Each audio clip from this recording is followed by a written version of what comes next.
Download the Mac driver package.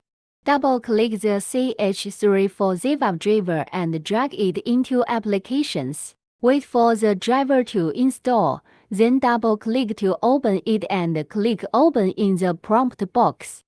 Click Install, then click Open System Settings. In the Settings page, check the driver under General. Enter your ID password and click OK. Click Done. When the Install Tips prompt appears, click OK.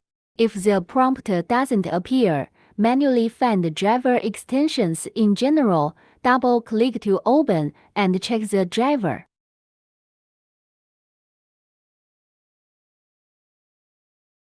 Once complete, open LightBurn.